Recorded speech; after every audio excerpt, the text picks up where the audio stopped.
All right. Today I get to welcome back one of my favorite people in the industry, Bill Demaree.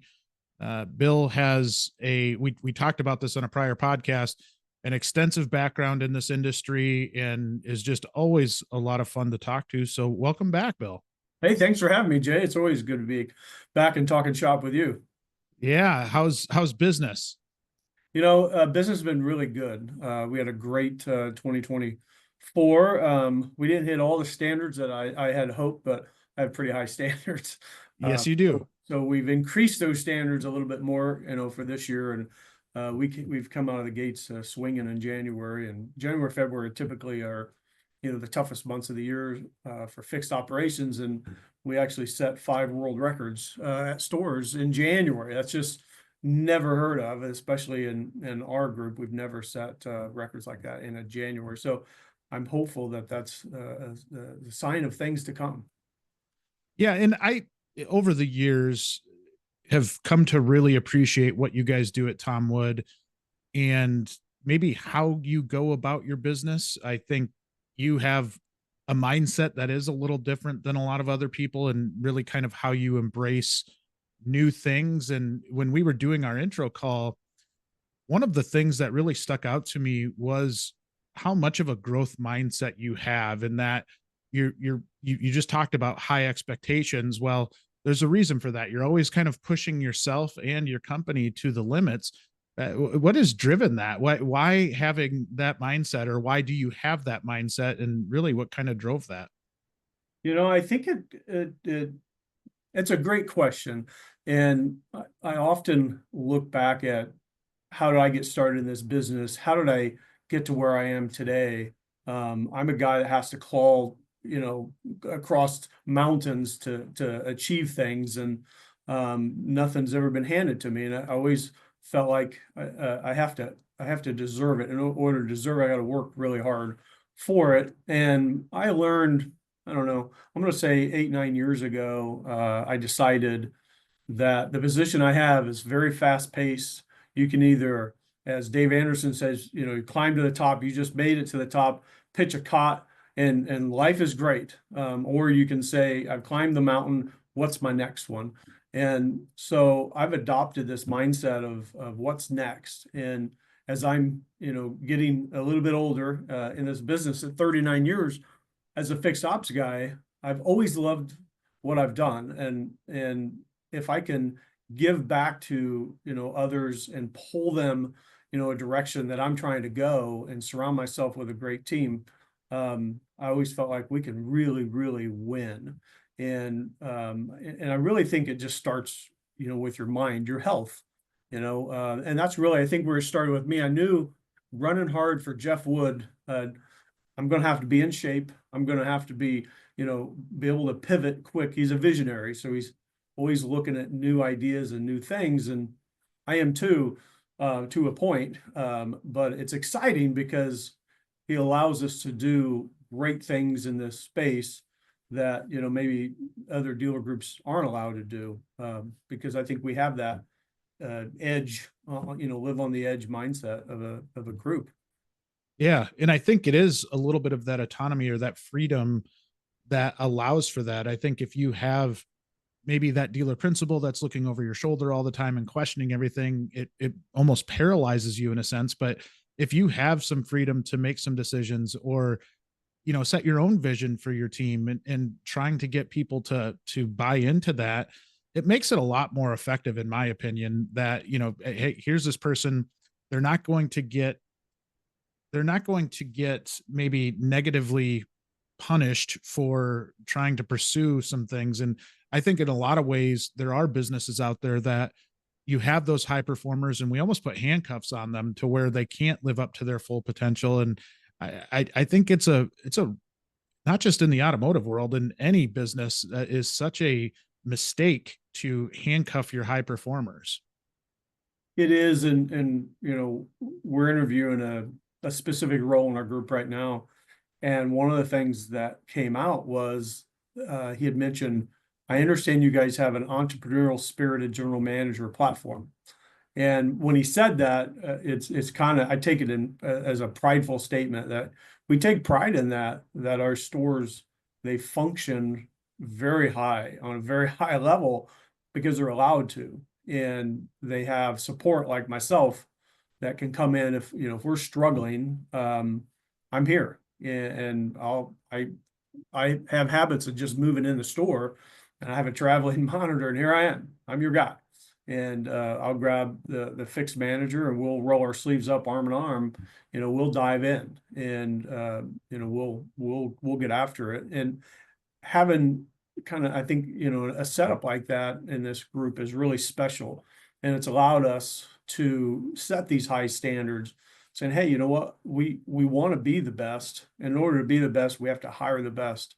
And in order to do that, you really got to have a foundation set up around your organization. So we function off of EOS. And if you ever heard of EOS, we I have have. meetings every week.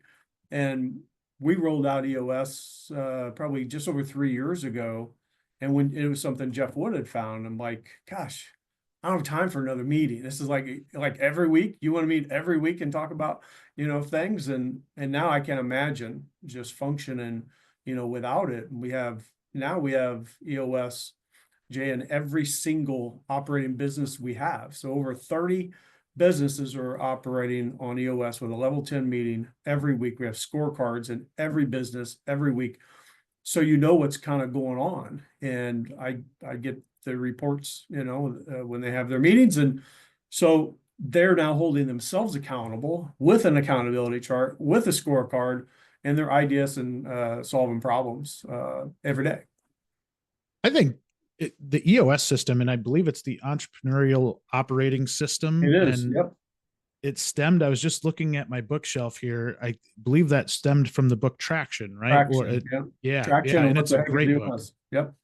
Yeah. Yeah. And it is a phenomenal system. I've heard from a lot of people using that approach. And uh, I had read the book early on in our business, and I think we still have some of those principles, but I probably should revisit it because it is one of those systems that you've got to stick to, and you've got to be able to really buy in as a company, because it does change the framework in which you approach things. And for you, just talking about how you go into a store and maybe it's an underperforming store and you're trying to understand maybe where are we underperforming at. I'm guessing that framework helps you kind of identify some weak points that you can really dive into. It does. And part of the EOS platform, we intentionally rewrote our core values as a group, and we went offsite for a day and a half, and we wrote down all the high performing employees that we had. We have over 1,100 employees. We documented all the ones that just really stood out to us and pulled stuff out of them. That what is it about this person that says I am Tom Wood? And that's how we wrote our core values. And we wrote all four of them based around the team that we already had. And now, since then, we hire and fire by these. So if you're a, we'll have a plus minus here and there, but if you're a minus on any of these, you can no longer be part of our team. So by getting that intentional, we're hiring the right people. So when I do go into a store, I'll do a GWC on the service manager right away. Does he get it? Does he want it? Does he have the capacity to do the job? And does he meet our four core values? And that evaluation happens before I move into the store. And then I come in, I know what I'm working with. We'll look at the scorecards and see exactly where we're falling short. If you're red every week on a specific metric and you haven't dropped it down to have a conversation about it, there's the first problem. But then we can just start chipping away at it, and next thing you know, the store is performing, and we high five, and I move on to the next one. That is so cool. And I think what you just talked about is what so many shops yearn for, which is that great culture. And I think one of the problems that I see amongst a lot of shops is that they do make sacrifices in their core values, or maybe they don't have a true understanding of what their core values are. Or at some level, even worse, they put the core values on the wall, but don't actually live by them. And I think we've all seen businesses like that. And if you truly are hiring and firing by your core values, I truly think that's how you set culture. I think that's how you set the standard of how your business is going to run. And I think your approach to it is just phenomenal. And again, it's Jeff Wood's vision to bring all this down, and he was just so spot on. He asked the general managers one day, what is our core values? Obviously, he knows the answer, and there was, well, I think it's, and there's this, and I think, and today I would almost bet you, I know you could get below all of the managers of all the stores, a level below them. I'm pretty confident they could recite the core values. You get into the porters, you might get a couple, if not all of them. That's how sincere we are about them. They are hanging through the stores, and every week at every location, somebody's identified. We call it a people headline in the US terminology for observing one of our core values. So that is repeated to that employee that, hey, you were headline because you did this, and that is due to sincere desire to help others. That is one of our core values, so we're constantly talking about it and rewarding, by them as well. So I think you can get pretty deep into our group and ask. And that's phenomenal, right? Because, if you include it in your onboarding, and at some level, and I don't know if you guys do this, but it's probably pretty cool if you hire somebody and say, hey, the reason we hired you is because you met these core values, and you're kind of almost reinforcing it right from the start. But the fact that you're bringing it up in conversations over and over again, I think that's when it becomes more than just, writing on a wall. This is how we live. This is how we operate. And that in itself is really what drives a great culture. And, I've told you guys this all the time, that from afar, your culture is one of the best. Like you really have done a nice job with that. Thank you, Jade. It is very intentional. As you mentioned, everything we do has to be intentional. Yeah. And I will give you credit, because I think you guys have been a long time client of ours on the WrenchWay side. And one of the funny parts was when we first launched Shop Talk, I think you guys fully bought in right off the bat in terms of being able to show off your people. Whereas maybe there were some other groups that I think there might still be some that were really afraid of kind of putting their people out there because of the ramifications. What if another competitor sees this person and wants to take them away from us? And I think ultimately what that said to me was that you had enough security in how you treat your people, and the fact that you are hiring people that really match your culture, that you weren't overly bothered by that part. And I just from my standpoint, am overly appreciative, or really, I don't know that I can state my appreciation for you guys kind of setting the bar there in terms of, we're going to put our people out there, we're going to show off who we are, and we're not going to shy away from it. A friend of mine that runs a very large group down in Texas told me years ago, he said, Bill, I will pay $10 over market value for all my employees. We will build the core values around them, and I won't worry about them leaving. I'll have more master techs than any Honda store in the country, and they will not allow me at that point. They would not allow him to send any more techs for master tech training, and that always stuck with me. He's very successful, and we've seen that same opportunity here. Is take care of your people. Certainly, you're going to lose some, and I get that. That's the market. However, the ones that are leaving, I try to reach out to as many as I can and find out, is it something about us? Is it pay? If you're leaving because of pay, you probably, shame on us, but maybe you don't meet the core values that we have. We intentionally pay above market, and we do market studies all the time. And we intentionally look at these things just to make sure. And we have career paths set up now, and I think you can see it on the WrenchWay, where it's how do I get to become an express tech? How do I go from there to express lead? How do I go to main shop? And then there's 5 levels to get me to master. And what does it look like financially on each of these steps? And we're doing that across the group to hopefully show them a possibility. And then we've been doing this long enough that we're getting some that are in that second stage. And we have one at our Noblesville stores. I happened to see him, I don't know, 6 months ago. And I listened to him talk to a customer. I said, what is your long-term, what's your goals in life? He said, someday maybe I would want to be an advisor.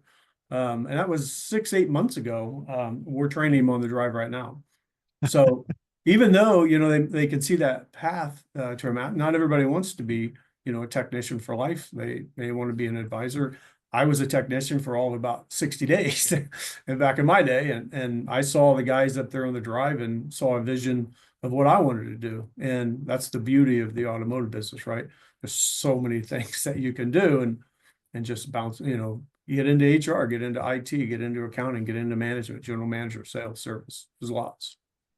Well, and what you just touched on was something that I think is really valuable, is that you saw somebody doing something good and went over to them and approached them and maybe changed their career trajectory just based off of what you had seen. And I do think that gives people incentive to really give their best each day, because you never know who's watching and you never know what that might lead you down or what path that might lead you down. And so, on top of just having the career path, also identifying when somebody does a really good job so that you can applaud them and maybe give them some suggestion or some guidance on where they should go with their career. I think that's pretty cool. Well, and we often, and I'm guilty of it as well, we move so fast that we forget to stop and recognize and stop and say hi. Sometimes I'll bolt through a store so fast you had no idea I was even there. I'm on a mission. I know what I get accomplished. I get it accomplished and I'm out. And I hate when I do that, because I'll catch myself like, wow, you didn't even see anybody. You went in, did what you had to do. And sometimes we just got to slow down, and just that one little remark, that one little, I like to do these little handwritten cards, one little quick handwritten card sent intercompany to somebody that really did an outstanding job goes a long way. If you I walked into our Minnesota store, I don't know, not too long ago, and I noticed a handwritten, very sloppy handwritten letter behind, hanging on the wall. Is one from me I had sent a year or so ago. He was a top performing advisor, and I like to send these little notes. And I kind of smiled and shook his hand, and I said, I don't know that we've formally met. Of course, he reminded me, we met last time you were. Apologize. But yeah, it's nice, you see that, you realize the impact that it really has, that we're all just, we move too fast, and we just need to slow down a little bit and take care of that next guy that's behind us, or the ones that just don't get recognized, the car porters, detail guys, they're out the back. Well, and I think that does so much for retention as well, right? If they see that you appreciate them, and there's so much value in a handwritten card, and I think it's because not as many people do it anymore as they used to. And I had a similar experience where I'd written a thank you card to somebody and showed up in their office, which was long ways away from where I live at, and they had it hanging up. And I'm like, that is really cool. Something that took me probably less than 10 minutes to do, put together, throw it in the mail. And it meant a lot to somebody. And I do think that, especially as it's funny, we're going to be talking a little bit about technology today. Some of those simple things still really, really apply. And I think really show your appreciation more than just shooting an email or a text, but actually taking the time to write out a nice little handwritten letter and send it off. I think is just a great best practice in general.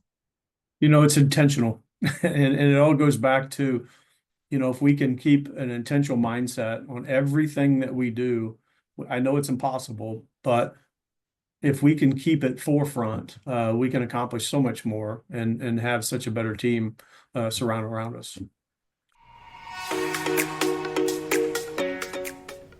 Technicians, have you checked out WrenchWay yet?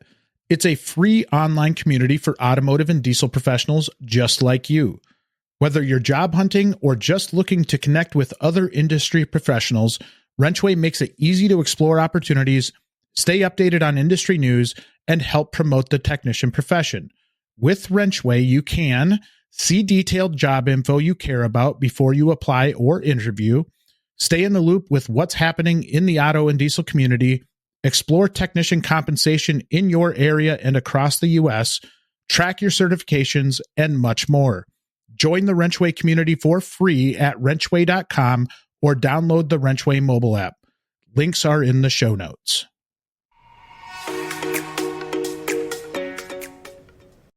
Now, one of the things as we talk about high performers that I think they're always looking for are kind of the latest and greatest in things, right? They're looking for their work environment to be efficient. They want to really, I think, embrace some of the things or some of the tools that are out there. As we talk through this podcast, aren't afraid to dive into something, and technology has been one of those things in your service drive that I think you fully embraced. I mean, it sounds like you've got a lot going on in regard to technology in the shop right now. We do. And I do love technology. I love to see kind of how this business is transforming and, what's next. And, my son, I talk on a lot of podcasts about my son, he's the bearded Tesla guy. So he's big into to the EV space, and he travels the world now proving concepts of, electric vehicles. And, he drove to the Arctic, That's wild. in a Cybertruck, it's like, but that's the technology shift, of where we're at. And yeah, I could be the guy that says, hey, that's for somebody else. But the minute I say that's for somebody else, I think our business, our Tom Wood Group, starts getting stagnant, and we start getting, left behind. My responsibility as the fixed ops guy is to always know what's next and how can we adapt to that, and how can we bring that into our space, whether it's an EV car, whether it's I have a robot right now delivering parts, at a store. And and I got a little bit of flack on that. Well, why would we have a robot replacing people? Well, it's not. It's enhancing a process. When you have people that are busy at the parts counter, not getting parts delivered to the technicians, then we're losing money. The value of a tech per minute at that store is huge. So if we could keep them, take parts to them from the robot, from the parts department, and keep them in the bay. At that store, we did a study. It's $143 additional gross profit per day per technician. So if you have a robot delivering over an hour a day parts, you can do the math on the minute of what the value of this thing is. So let's say I'm half wrong. I paid for it, in a few days. And but that technology just makes this better. You think about a guy my age carrying a battery, especially a Ford battery, it's heavy and I'm fragile. So I carry that all the way across 22 bays. It's probably going to hurt my back. It's going to be sore. Well, it doesn't hurt the robot. Put it on the robot. So the robot will deliver these heavy parts, brake rotors, brake pads, it delivers over 400 pounds. So it can take it to the bay. It can pick up the cores that, parts are yelling because they want them back, and they're going to lock your ticket up until you get them back. Well, if the robot brings it back, the ticket's not locked up and you keep working. So the technology, it's fun. And again, Jeff Wood allows me to have a robot. So I got to ask about this robot, right? Because I've never actively seen one yet in a dealership delivering parts.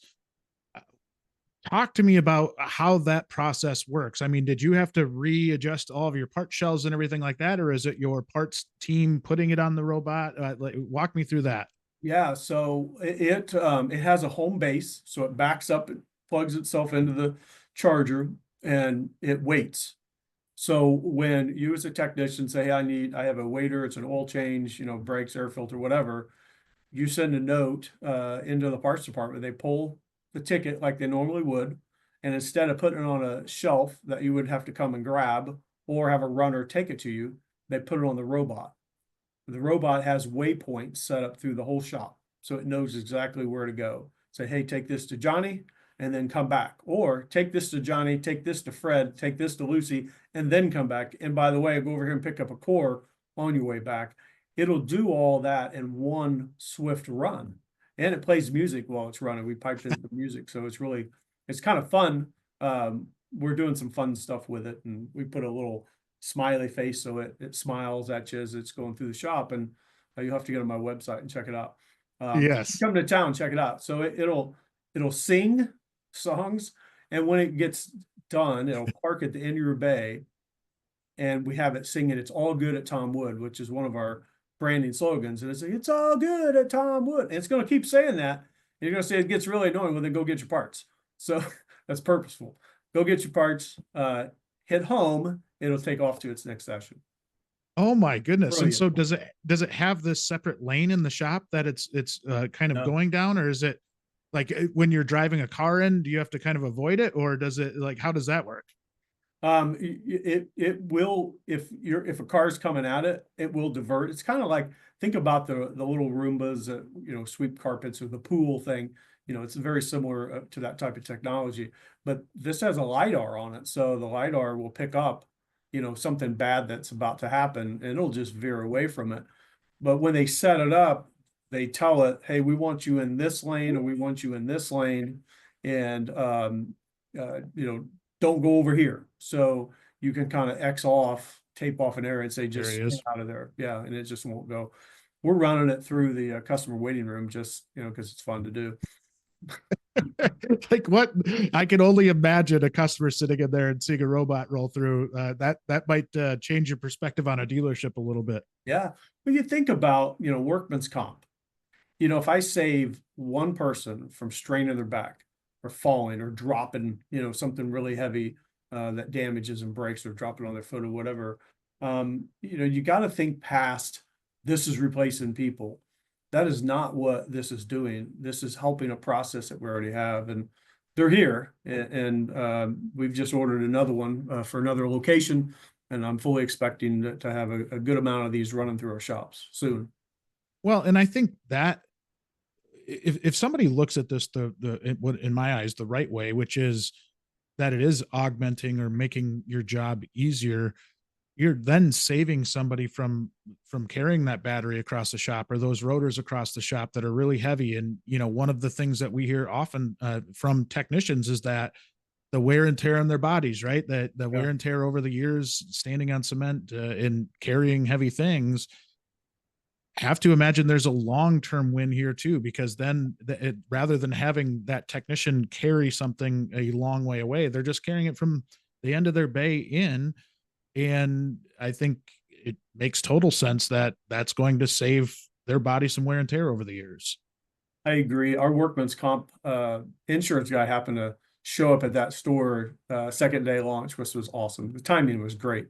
And obviously they were all in as well. I think we could potentially get some lower rates because of it. That is incredible. And again, I think it pushes the industry in the right direction. You're constantly kind of challenging the limits of things. Now, are there other opportunities for technology, whether it's this robot or AI is the big buzzword right now? Yeah. Opportunities that you see for technology to really change the game in our dealerships in general?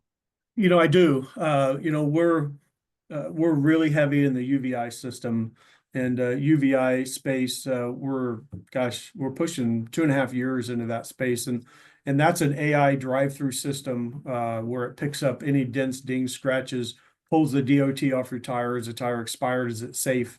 And it scans, does an MRI scan of the vehicle. So I've been in that space now for about 2.5 years. We have 13 of them. We have one in the collision center as well.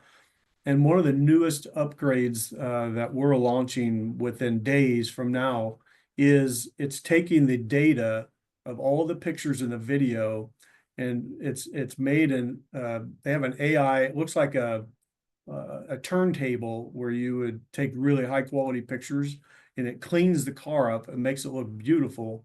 And this will be pushed on the website instantly. So if you just took in a trade, how long does it take to get pictures? How long does it take? It's got to get through UCI. It's got to get detailed before it ever gets on. Well, now it's going to put it on the website on a turntable spinning and make it look beautiful before it even gets, inspected. So, Well, and that's I AI. love it. It just the performance, and it just has sped up things that typically are frustrating and either aren't happening, they're not happening quick enough, and the value of a used car that sets every day. And now we're going to have, because we have UVI, we're going to have pictures and video on our website instantly. That's another AI technology that we've adopted. We have AI phones. We have AI phone services in five different companies. Right now, we're trying to narrow it down to 2 to 3. We've got a few too many, but I'm working with one specifically that's getting better and better and better with an online chat bot now. So we'll be chatting with a guest on the website, and the AI will make the appointment for them. They don't have to call. They don't have to, do anything else. They've gone to the website. This will help make the appointment. So again, just a customer experience and kind of speed that process up. How do you not get overwhelmed by all of it, right? Because I think if you open any trade magazine or you listen to podcasts, you listen to, whatever you're doing to really research the up and coming things, go to a trade show. A lot of times you'll see a lot of really fun things at a trade show. We just got back from NADA not too long ago, and all kinds of really cool stuff down there. But how do you not let it overwhelm you by saying, hey, there's 10 different things I'd love to try right now, but really trying to figure out how you prioritize what cool thing, comes Right. next. So I like to look at what's the ROI, what's the value? Is it going to sell a car, or is it going to sell an hour of service?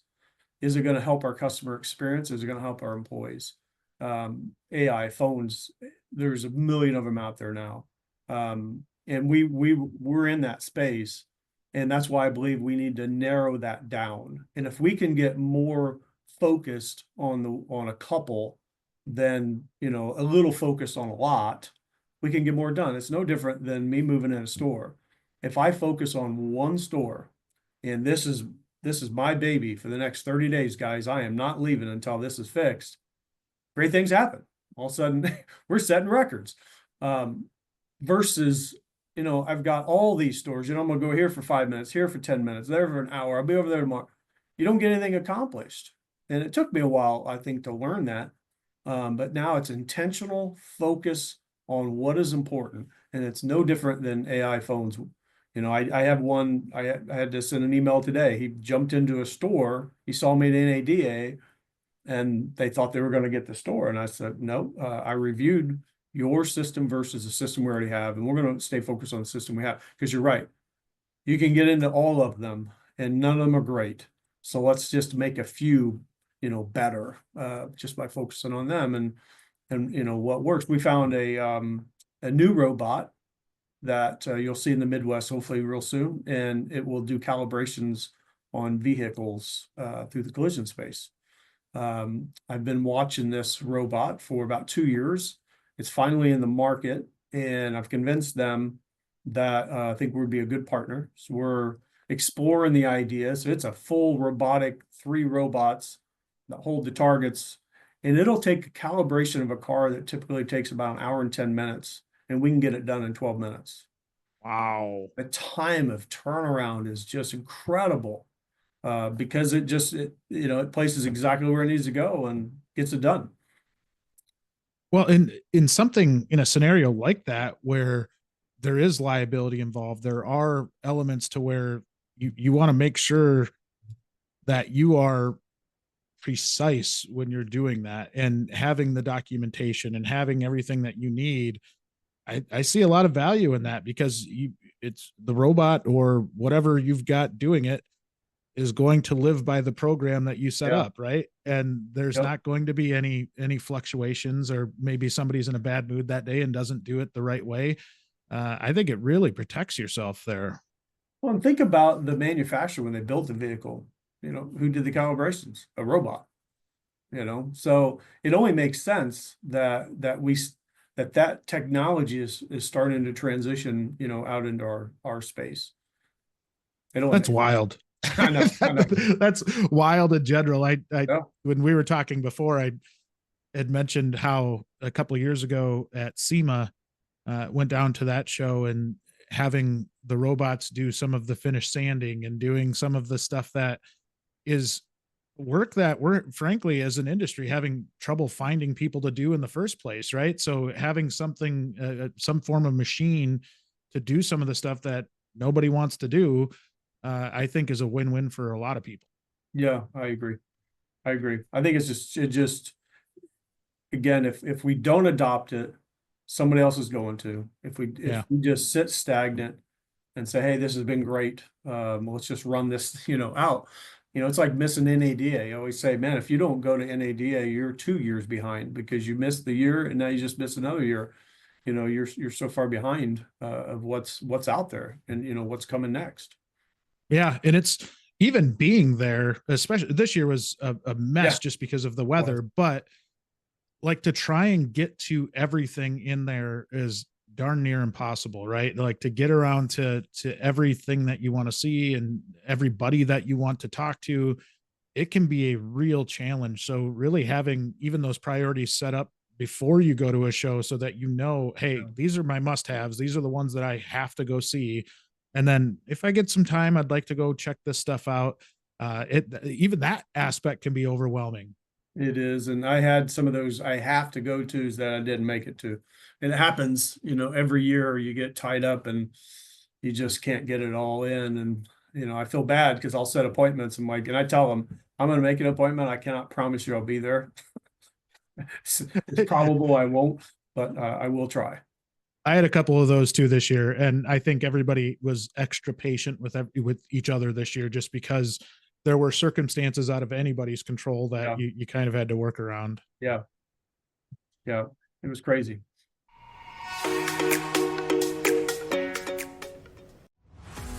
Things sure have changed since the old days of wrenching on vehicles in the driveway.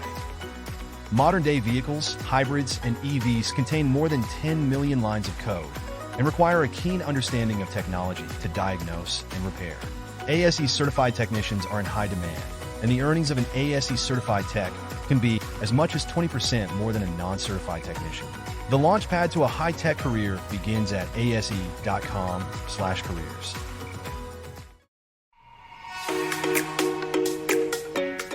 So, how about I want to talk maybe the next element of technology, which is you fully bought in, you really have this idea of how things are going to work. And I've got to believe there are times when you take that back to the dealership and maybe you don't get that buy-in from the others that are actually going to be using it. What is your approach there and how you help educate the person on the idea that you're bringing to them and what your vision is of this new technology that you're bringing into the equation? How do you get that buy-in needed to really be able to embrace and use whatever it is to the max of its ability? So I'll give you a live example, one that just happened over the last few weeks, and a lot of it is, um, I feel like it would be easy to sit up here in my office and start throwing things at, hey, I need you to do this, I need you to do that, and I've learned that I have to go out and sell it. I have to go out and demonstrate and understand it. I think some of the probably one of the best lessons I've learned is I had a lot of employees complaining about this, all the systems we have. And a couple years ago, I moved into the store. It was time for the service manager. We needed to make a change. And I told Jeff Wood, let me move in the store. I want to feel it. I want to feel the pain. I want to know what's really going on in this particular location. So it was the first time I'd done it. We terminated the service manager. I moved in and said, hey, everybody, I'm your new service manager, and I'm not leaving until this is fixed.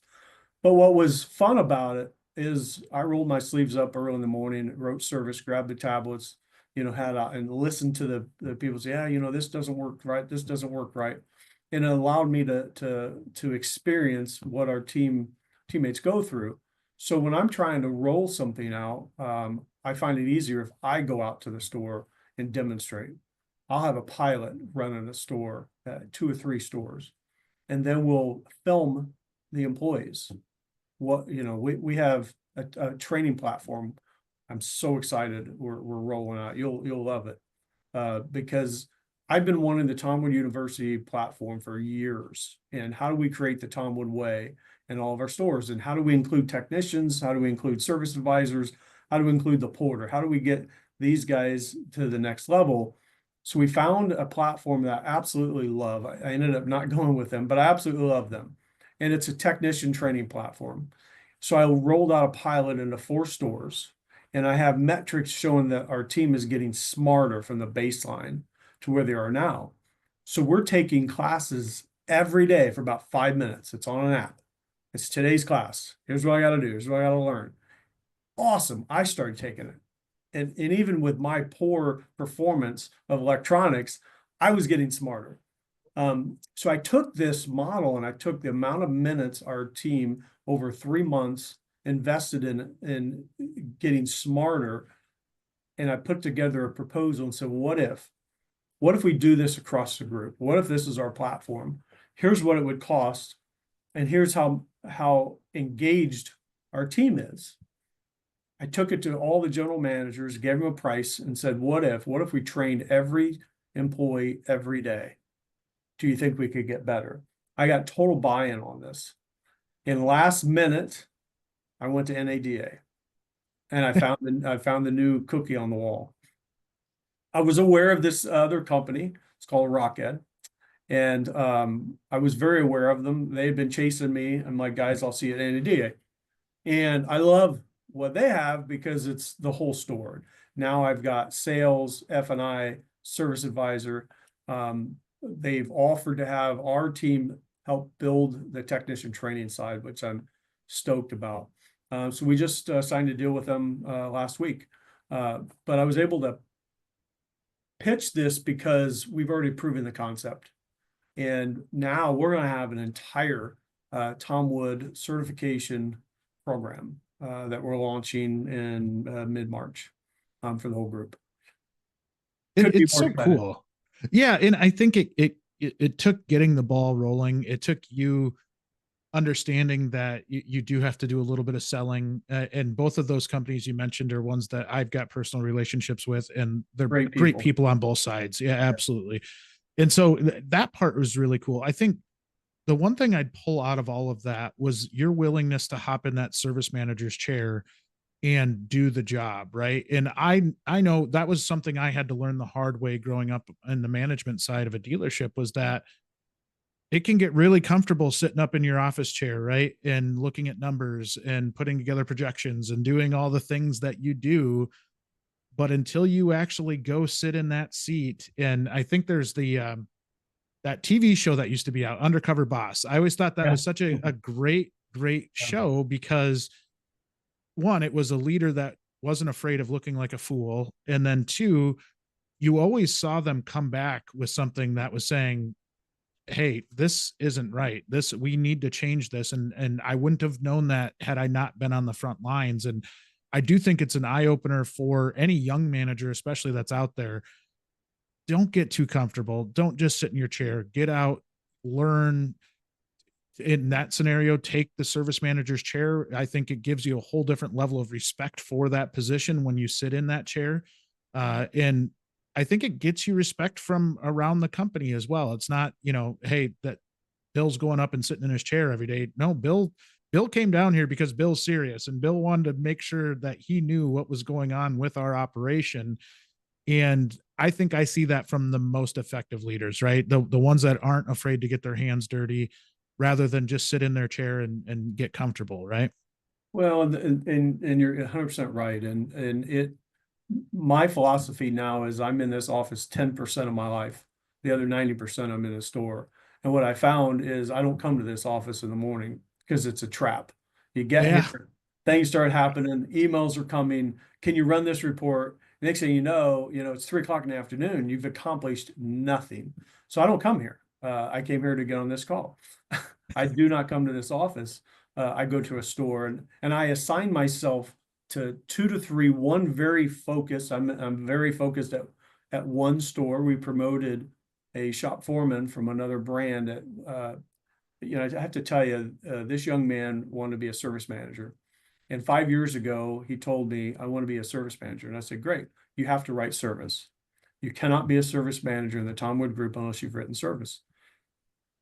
I haven't had any more conversation with this guy in 5 years. We have an opening. I hear this guy wants to put his name in the hat. And I said, tell me when he wrote service, because I don't remember ever seeing him write service.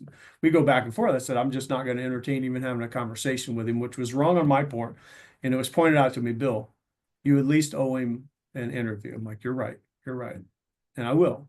So I sat down with him and I loved everything I heard. He was a different person than he was 5 years ago. And he brought up a very valid point. He said, Bill, I get that you want me to write service. I really do. And I feel like that's something that would be very beneficial to me. However, you're asking me to take a 50% pay cut from a technician to write service to maybe someday get an interview with you to be a service manager. Touche. And I said, Darren, that is a valid point, and I don't know how to overcome that, but let me think about it. So the next day I sat down with him and said, here's the deal. I'll give you the opportunity. However, you have to write service for 30 days at that store as the new service manager, and I'll move in next to you, and you and I will figure this thing out. And I'll give you 90 days. I'll work out of your store for 90 days, longer if I need to, but 90 days is about the top for me. And then we will work together to kind of build you into your spot. So he started there in January.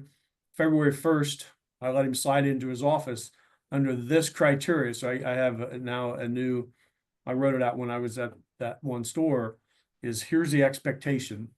In the morning, you're in the drive. You get 2 hours in your office to run your reports and do your stuff, but the rest of the time you're out with your team. So I let him at least put a picture frame in his office to get settled in. I love that example because it is something, I think that's true real life stuff, right? Where if you read in a leadership book of some type, it's almost like these are the tried and true methods and this is the way that you're going to do it.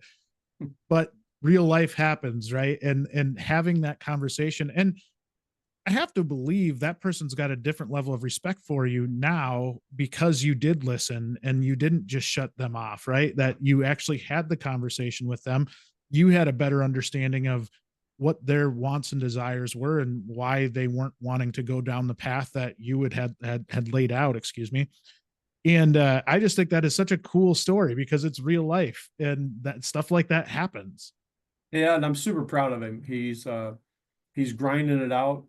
He's got a young family, and I just visited with him before this call to see how the week's going. His hair's standing up. He said, "We're busy today. We're busy today." This is great. But I just signed him up, so he goes to NCM Service Manager school in April. I'm sending him with 2 other service managers at the same time. So I like to do them in kind of twosies, threes, so they can all work together and kind of get the same thing. So I'm excited. Yeah, and that starts some level of rapport internally too, right? Yes. Where you're having a tough day, you've got somebody that you can call that you feel comfortable with that's gone through some of the same stuff that you have. I think even for our team at WrenchWay, we'll do that a lot where if we make a hire, we'll hire 2 for that position at the same time so that there's some level of engagement. They don't feel like they're as much on an island. They have somebody to talk to. Yeah, exactly.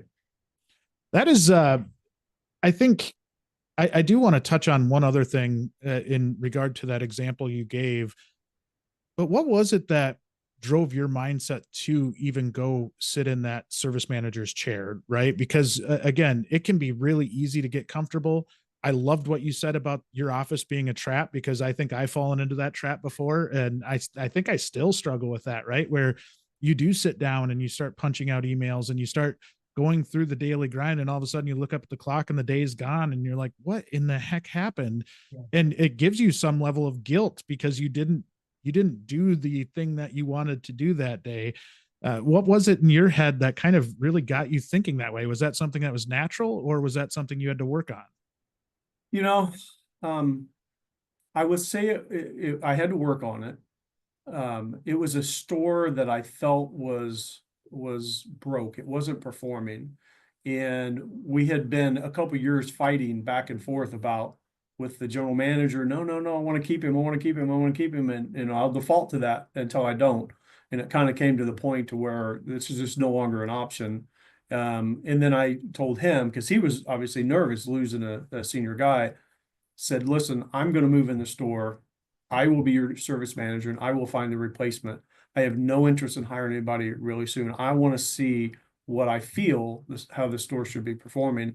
And we'd gotten a lot of complaints and a lot of internal complaints, some exit interviews and some stuff that didn't feel right. So it allowed me to go in and one of the senior techs made a comment that got back to me and said, finally, there's hope.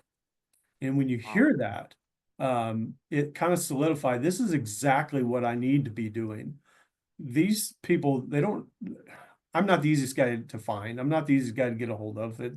and I get it. We have 2 big parties a year for all of our techs, but you know, it's different. If you can spend time in the store and really get to know the team and let them know you're approachable. I don't wear a sport coat anymore, especially if I'm in a store. I wear a fleece, a shirt, tennis shoes. I try to blend more than, you know, if I'm there in my, what I used to wear a normal suit every day, I'm overpowering and they're not going to be open to me. They're not going to be like, I'm just one of the guys. And I want to be that. I just want to be one of the guys. I'm just a fixed guy. I started as a tech helper and I've worked my way through, you know, through the grind, and I want to help others do the same thing. And I can't get that if they think I'm somebody I'm not.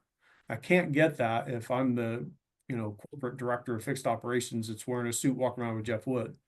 I want to be there like I am now. I'm just Bill, and let me help you. Let's work together and make something really special. And that particular store, it'll be a year this June, and the store has almost doubled.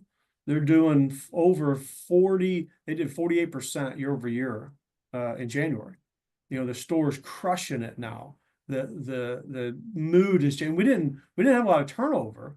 We've had to add on some people because of the growth, but it's an awesome store. It's a great brand that we love. The manufacturer is really excited, you know, as well. I bet. And the team is too. And we did hire a new leader that's in there that's doing an amazing job. And now he's setting the bar to where I need it to be. And now I've got others chasing him. So it all worked out the way it was supposed to. And if you can roll your sleeves up and be part of the team, you can get a lot more accomplished.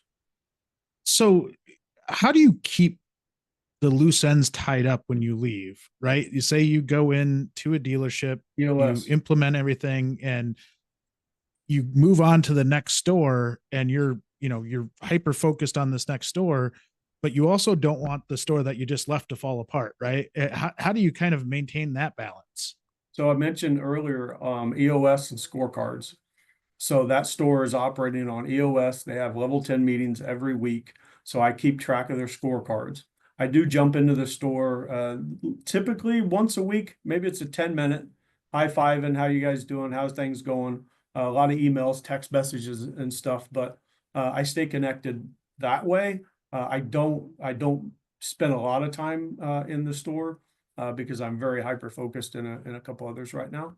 Yeah, really EOS and accountability. Hire the right person. He knows our core values. This particular gentleman that I hired literally teared up and almost cried on the interview when he heard our core values. He said, "This is exactly what I need. This is exactly who I want to work for." And that's exactly who I want to hire, right? I want 100% part of the team. And so they believe it as much as I do, and has been able to perform exactly the way I expected.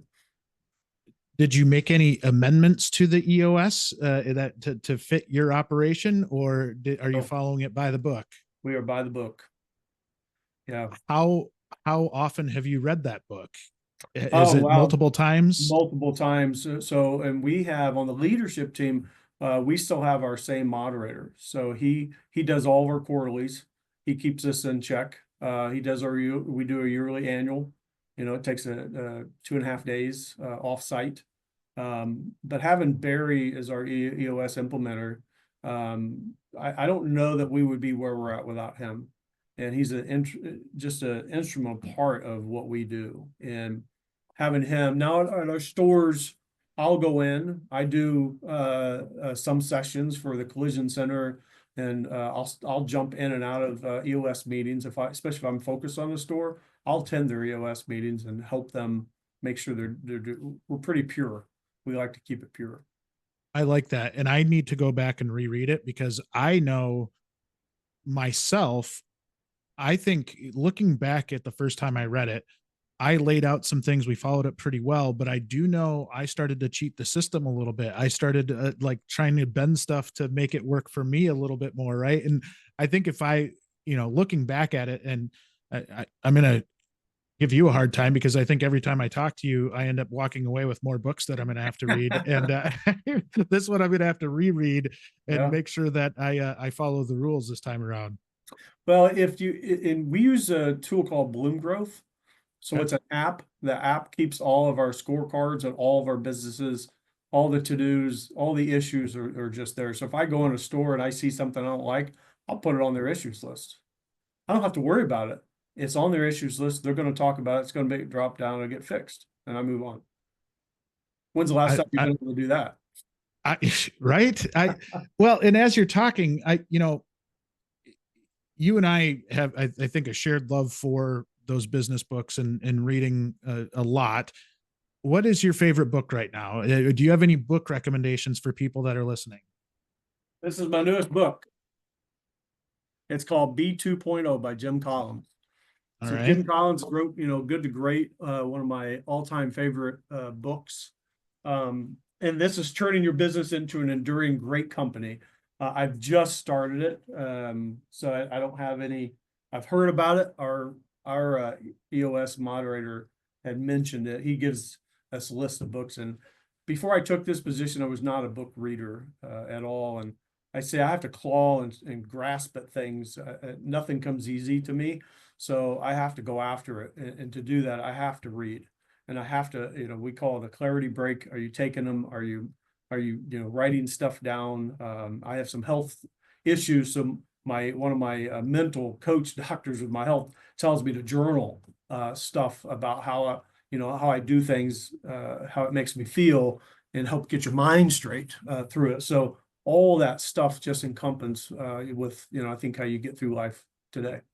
I think that's great advice. And I found myself, if I find myself in a rut or something where I'm struggling with my head to get out of something, every single time, if I pick up a book and just start reading, I end up in a better mental space. And it took me a long time to realize that, but every time I finish a book, and some books are better than others, right? Like there's some that, I once worked with a consultant, and I'm looking at this book right now. It's called Thinking Fast and Slow. And like they make the Harvard grad students read this book every year, and it is brutally boring. And I thought just getting to the summary of it, by the time I got done with it, I'm like, all right, they could have summarized that in a lot less words than what they did.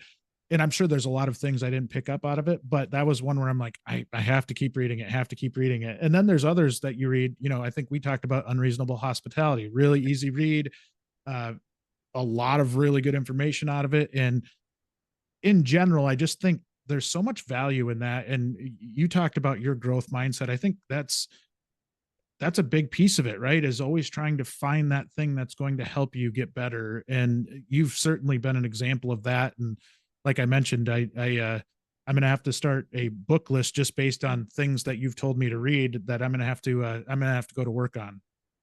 I have a list that I haven't even read, and I'll order them because Barry will say a book, and I'll just go on Amazon and order it. My wife will say, "You got another book?" They just stack up on the side. I'll get to it. Because if I don't order it, I know I'm not going to get it, and I'll forget about it. So if I hear of a good book like that, I'll order it. And everything behind me I've read, but I also think it's good to read them again. It's just to go get back after it. Again, the good to great. Anything Dave Anderson writes, I'll read multiple times because I might only get 2 or 3 of the chapters, and I feel like man, I'm horrible. So I have to go out and kind of get better before I can go back and finish reading the book. It's all great advice. I always enjoy our conversations. I was so happy that you agreed to come back on the podcast again. And just a huge fan of everything that Tom Wood does. I think that you guys as a group are easily one of my favorites, just because of the mindset that you have and just genuinely good people to talk to. So it's always fun to have you on. Appreciate you coming back on the podcast. Jay, thanks for having me. It's a lot of fun always talking shop. That wraps up another episode of Beyond the Wrench. If you liked this episode, please show your support by rating and following the podcast. You can also watch the video interviews on WrenchWay's YouTube channel. Speaking of WrenchWay, did you know Beyond the Wrench is managed and produced by the WrenchWay team? WrenchWay is an online community dedicated to promoting and improving automotive and diesel careers. We help technicians find the best shops to work at, and we also help auto, diesel, and CTE instructors get more support from local industry. You can learn more by visiting wrenchway.com.